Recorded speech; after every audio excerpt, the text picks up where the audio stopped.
रामपुर एक छोटा सा गांव था जहां सुबह पक्षियों की चहचहाहट होती थी और शाम को मिट्टी की खुशबू फैल जाती थी। इसी गांव में दो बूढ़ी अम्मा रहती थीं, टुनटुन मौसी, थोड़ी लालची, थोड़ी चालाक चुन्नी अम्मा। सीधी सादी लेकिन बहुत तेज दिमाग वाली दोनों की झोपड़ियां पास थीं, लेकिन दिलों में दूरी बहुत थी। जब भी एक खुश होती, दूसरी को जलन जरूर होती। एक दिन टुनटुन मौसी नदी से पानी भरकर लौट रही थी। तभी उसकी नजर एक विशाल आम के पेड़ पर पड़ी। पेड़ पर ढेर सारे कच्चे आम लटक रहे थे। टुनटुन मौसी बोली, अरे वाह, आज तो किस्मत खुल गई। उसके दिमाग में तुरंत एक खतरनाक आइडिया आया। अगर मैं इन आमों से अचार बनाऊं, तो पूरे गांव में बिकेगा और मैं अमीर बन जाऊंगी। बस फिर क्या था, टुनटुन मौसी ने ढेर सारे आम तोड़े, टोकरी में रखे और झोपड़ी की ओर दौड़ पड़ी। झोपड़ी में पहुंचते ही टुनटुन मौसी ने मसाले निकाले, तेल गर्म किया और अचार बनाना शुरू कर दिया। कुछ ही देर में पूरी गली में खुशबू फैल गई। चुन्नी अम्मा रोटी बना रही थी, लेकिन खुशबू ने उसका ध्यान खींच लिया। चुन्नी अम्मा बोली, अरे, इतनी शानदार खुशबू, लगता है टुनटुन ने अचार बनाया है। चुन्नी अम्मा चुपके से खिड़की से झांकने लगी। उसने देखा टुनटुन मौसी ने ढेर सारा अचार बनाया है। चुन्नी अम्मा के मन में लालच जाग उठा। काश मुझे भी थोड़ा सा मिल जाए। चुन्नी अम्मा हिम्मत करके टुनटुन मौसी के पास गई और बोली, बहन, थोड़ा सा अचार दे दो ना।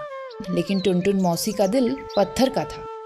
टुनटुन मौसी गुस्से से बोली, अरे जा, मेरे अचार पर नजर मत डाल, तुझे बिल्कुल भी नहीं दूंगी। चुन्नी अम्मा का दिल टूट गया, लेकिन उसके मन में बदले की आग जल उठी। वह बोली, ठीक है, लेकिन याद रखना, इसका अंजाम अच्छा नहीं होगा। अगली सुबह टुनटुन मौसी अचार लेकर झोपड़ी के बाहर बैठ गई। वह जोर जोर से चिल्लाने लगी, आओ आओ, स्वादिष्ट आम का अचार, जो खाएगा वही दोबारा आएगा।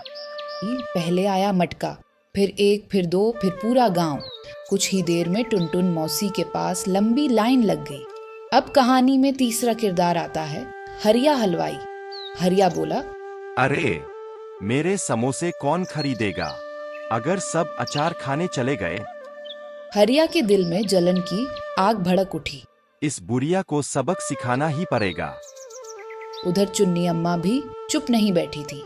एक रात वह चुपके से टुनटुन मौसी की झोपड़ी में घुसी। चारों तरफ सन्नाटा था।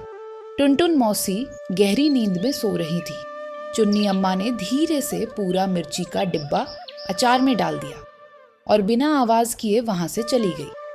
सुबह होते ही पूरा गांव टुनटुन मौसी की झोपड़ी के बाहर खड़ा था। गांव वाले चिल्ला रहे थे। टुनटुन मौसी घबरा गई, लेकिन असली झटका तो तब लगा जब उसने मटकी खोली। उसके पैसे गायब थे। टुनटुन मौसी रोने लगी, मेरे पैसे कौन चुरा ले गया? गांव में पंचायत बैठी।